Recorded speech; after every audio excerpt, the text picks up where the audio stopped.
E shikues të dashur, folëm më herët për dy korrikun, por në formë feste, ndërsa sa i përket historisë edhe deklaratave, gjërave të tjera, Jehona do t'i ndojë detajet të tjera bashkë me ne përmes një interviste tash në lidhje direkte. Mirëmëngjes Jehon, linja për ty.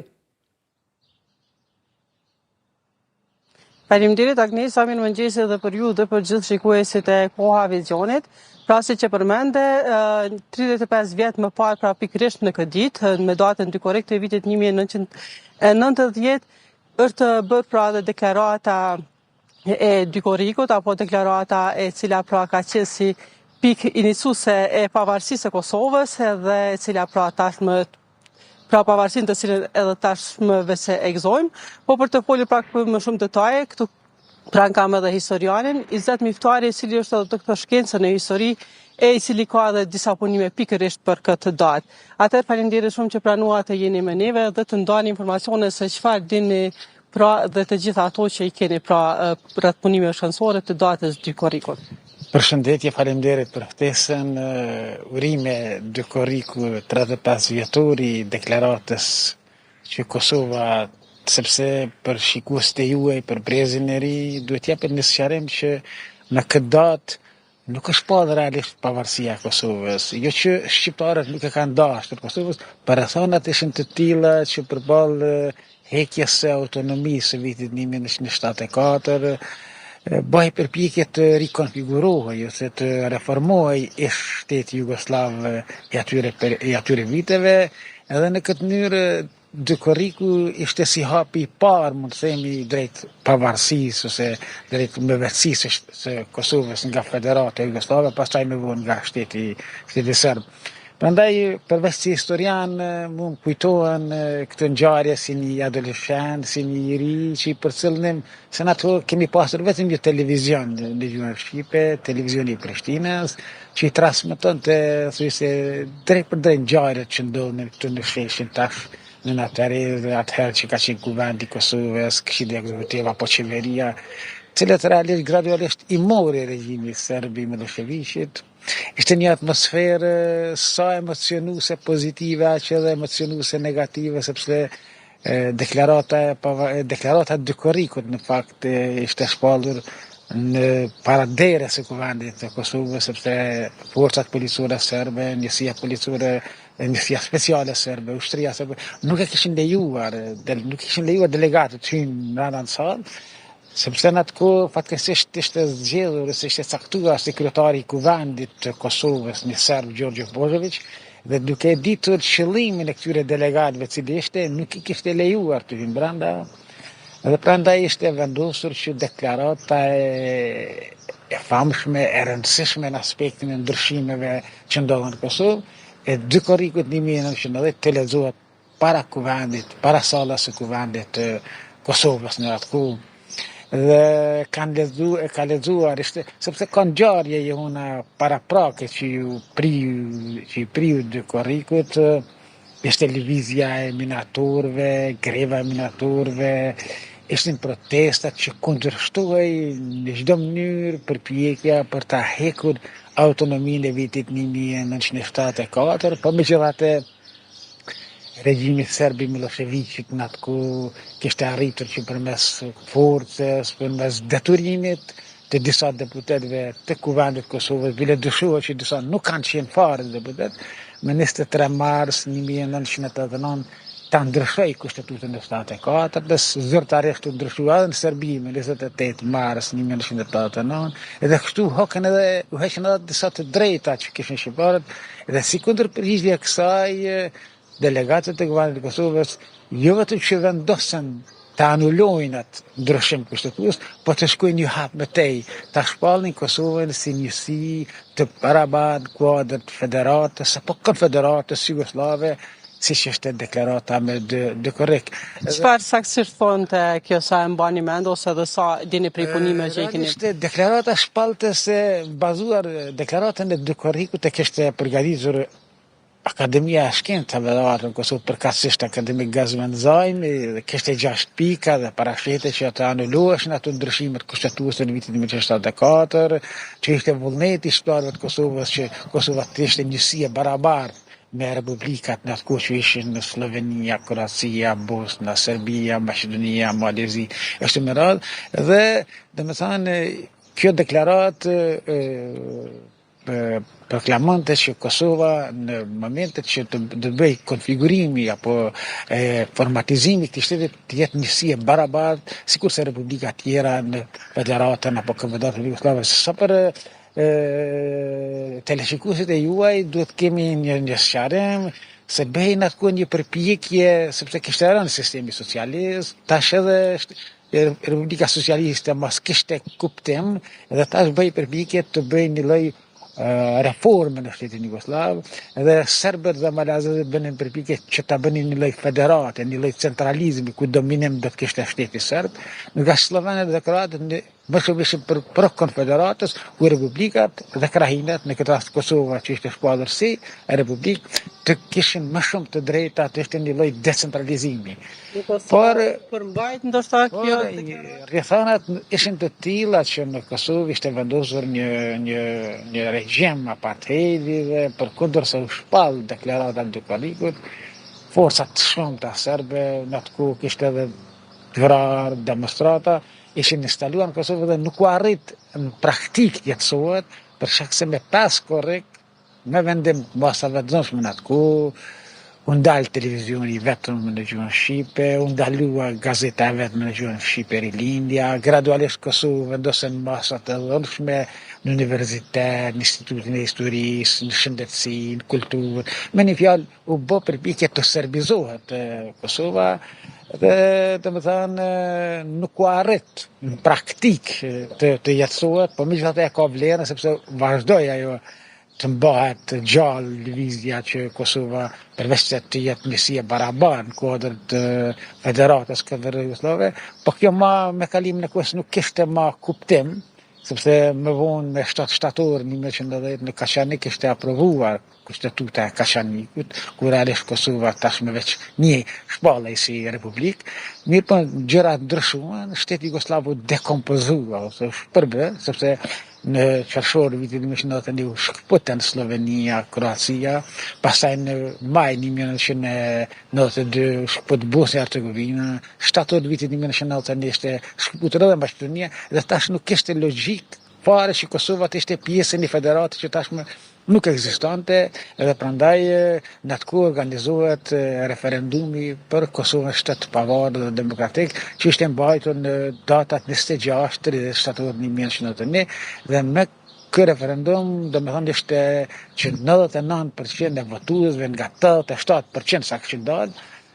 Kosova të shpallet shtet të bëhet shtet i pavarur dhe demokratik. Dhe është për të theksuar se për shkak të rrethonave të kohës asnjë shtet nuk na njohi pavarësinë përveç shtetit Shqipërisë që e njohë, edhe sepse rrethonat ishin të tilla ndërkombëtare ende komplekse, zhvilloi luftë në Bosnjë dhe në Kroaci, pastaj me vonë në Bosnë, fuqitë e mëdha, shtetet e mëdha perëndimore bënin përpjekje që të zgjidhej problemi i Jugosllavisë me mjete paqësore. Ende nuk e kuptonin shumë diplomatët perëndimorë që Milošević ishte realisht një diktator që përmes mjeteve diplomatike synonte të arrente qëllimet politike edhe me mjete ushtarake, siç ndodhi në Bosnë, pastaj edhe më vonë, domethënë u vendos në Kosovë masat e dhunshme, u larguan studentët nga universitetet, u larguan mjekët nga spitalet, u larguan punëtorët komunale nga institucionet komunale, me një fjalë përveç këtyre ndryshimeve të mëdha që ndodhen, që populli fitoru vetë organizua, krijoi institucionet paralele, ishte në atë kohë domethënë në majtën zgjedhjet demokratike, edhe pse në okupim, në maj vitin 1992 dhe u zgjodh kryetari i Kosovës, presidenti tashmëndjeri Ibrahim Rugova, i cili bënte thirrje që çështja e Kosovës të zgjidhej me mjete paqësore, por kjo nuk arriti, domethënë përkundër sensibilizimit të madh ndërkombëtar që u bë, por nuk kishte arritur që përmes rrugëve paqësore nga Kosova të largohet makineria kuptuese serbe e Miloševićit dhe në këtë rrethon gradualisht përveç rrugëve paqësore filloi të aktivizohet edhe rruga përmes protestave, përmes ngritjeve deri te edhe lufta armatosur, siç ke për shembull epopeja e Jasharëve në krye me komandantin Adem Jashari me 5-6 mars 1998 deri me ndërhyrjen e NATO-s, me në krye mishta ndërkombëtar, me në krye Shtetet e Bashkuara të Amerikës, edhe kështu në qershor vitin 1999 u jetësua pas një dekade të gjatë, rezistente, paqësore, aktive, të luftës, protestave, që Kosova të shliruar dhe të jetësohet ajo pak a shumë deklarata e Dukorikut e vitit 1990, referendumit për pavarësinë e Kosovës në vitin 1991, dhe do me thënë, fali gjithë këtyre ngjarjeve, sot ne jetojmë të lirë, jetojmë shtetin e pavarur të Kosovës, dhe duhet të them me që është Dukoriku, ose është tema për Dukorikun, se deklaratën e Dukorikut e kishte lexuar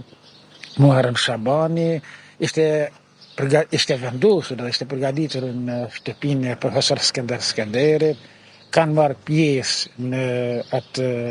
rast 114 delegat diku shkruan, por janë 111 të verifikuar me emër dhe mbiemër, ndërka 3 kanë qenë të Kuvendit Federativ të Jugosllavisë, që realisht në aspektin protokollar nuk kanë pas të drejtë të marrin, por për shkak të emocionit, kohës, ndjenjes patriotike, ju kanë bashkangjitur edhe këtij akti sublim të shajt, siç ishte deklarata e Dukorikut. Ka informacione sipas njerëzve që kanë biseduar se ishte pyetur akademik Gazvendajli se çka nëse deklarata nuk lexohet deri në fund. A ka fuqi juridike, dhe Gazvendajli ka thënë që për të pasur fuqi juridike deklarata duhet lexohet deri në fund, që ka pasur 6 pika. Edhe thuhet që është vendosur atë nëse vritet Muharrem Shabani, se në atë ka pas forca të mëdha policore në Kosovë, forca serbe ka fjalën, atëherë ta marr tjetri kështu me radhë derisa të lexohet tërësisht deklarata me qëllim që ajo të ketë fuqi juridike dhe të shprehë vullnetin e popullit në Kosovë. Prandaj mund të them se shteti i Kosovës, e gjithë lëvizja që në atë kohë ishte lëvizja pastaj aksioni për pajtimin e gjaçeve, ishte një unifikim i paparë, më të them, i popullit shqiptar në atë kohë, dhe më të them në një situatë cilën sot jemi është krijuar të merret një model i tillë kur ne u bashkuam, unifikuam përballë gjithë asaj makinerie, gjithë asaj ushtrie serbe dhe arritëm qëllimin. Prandaj deklarata e Dukorikut, miratimi i kushtetutës së Kosovës në Kaçanek, referendumi i pavarësisë në shtator 1991, deklarata e Kuvendit ku shpallte Kosovën shtet pavarur në 19 shtator 1991, zgjedhjet e lira që ishte mbajtur, ani pse në okupim, po ishin tamam demokratike, që ishin mbajtur në 1991, pastaj dalja e ushtrisë shqiptare të Kosovës, lufta dhe rezistenca familjes Jasharit dhe gjithë viktimave, dëshmorëve dhe martyrëve, ndërhyrja e NATO-s, solli që ne sot jemi të lirë, pastaj pas vitit 1999 krijuan rrethona tjera dhe gradualisht pas bisedimeve në Vjenë, me 17 shkurt 2008, Kuvendit i Kosovës me 109 delegatë shpalli Kosovën shtet pavarur dhe demokratik, që realisht mas pikbije, mas 2006, mas 16 vite deklaratës kushtetuese të vitit, mas 18 vite deklaratës kushtetuese të vitit 1990, të shpallet Kosova shtet i pavarur dhe demokratik, që sot është një 116 shtete. Por Dukoriku pra i vitin 1990, jo se nxënës pra i vitit 4, sa ishte emocionuese pikërisht për juve që ndoqet a deklarat për në përgjithësi për gjithë shqiptarë? Ka qenë emocione, mund të themi, ona të përzira, sepse në atë kohë ne ishim pushime varore në Dukorik, ne nuk ishim nëpër shkolla, nxënësit ishin nëpër pushime varore, por i përcjellën përmes televizionit të Prishtinës,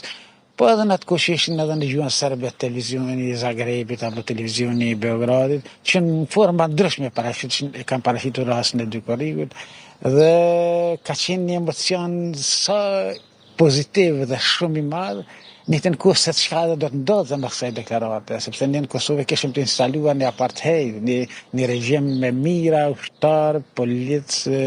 domethënë polici serbe, cilët nuk e njohan këtë plebiscit, këtë vullnet plebiscitar. Pra kjo ka ndikuar direkt pasaj të delegatët të cilët edhe kanë qenë të strahuan, të jetojnë në mënyrë ilegale, disa kanë shkuar edhe në perëndim, sepse kuptohej që shteti i instaluar serb në atë kohë i përgoste, i maltretonte, i akuzonte për vepra penale, kishte prishje të randit kushtetues të shtetit serb. Prandaj ky emocion ka qenë paksaj përzier, sepse ishte një emocion pozitiv që u anuluan ato vendime të hekjes së autonomisë së Kosovës, po në jetën kohë, domethënë ishte edhe një situatë ku nuk e dinim saktë se çka na pret. Sepse ne shqiptarët e Kosovës e dinim qëllimin e Slobodan Miloševićit, sepse ai bënte përpjekje ta mbinonte edhe ta kthente Kosovën tamam një koloni serbe. Prandaj rrjedhat u zhvilluan, dodhi lufta në Bosnjë dhe Hercegovinë, ku vranë mbi 250 njerëz, lufta në Kroaci, u aktivizua lëvizja paqësore me kryer rrugovën, pastaj edhe ushtria shqiptare e Kosovës.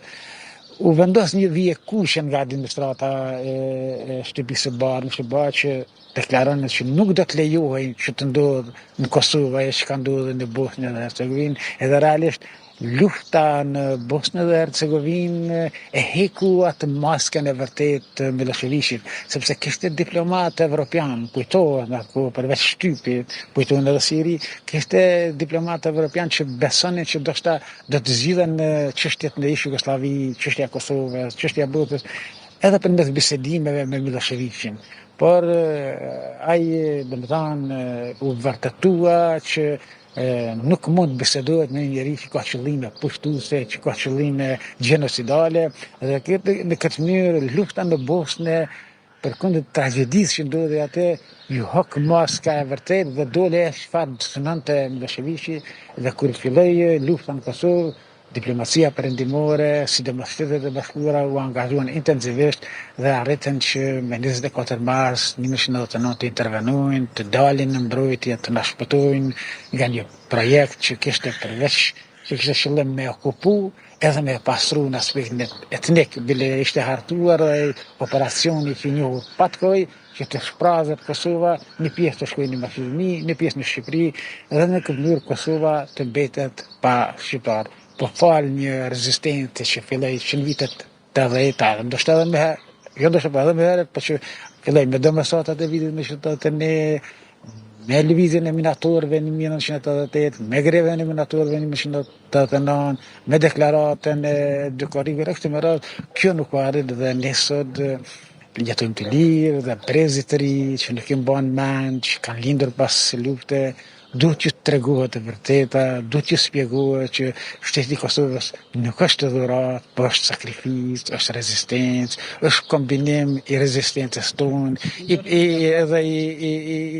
i përkrahur edhe nga miqtanë ndërkombëtar, sidomos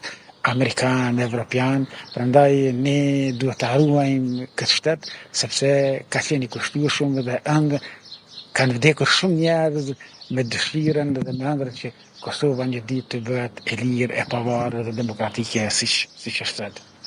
Atëherë, i nderuar, faleminderit shumë për të gjitha këto informacione që ndahet me neve pra për datën e Dukarikut e deri pra përpjekjet e fundit për pavarësinë e Kosovës, kështu që dhe njëkohësisht edhe urime për deklaratën e Dukarikut. Faleminderit e teknasia inja, të jap pikat përgjithshme se ka diskutohet për secilën ngjarje, por unë mundova në vija të përgjithshme, në vija të rrasha, se çka në vërtet ndodhi para,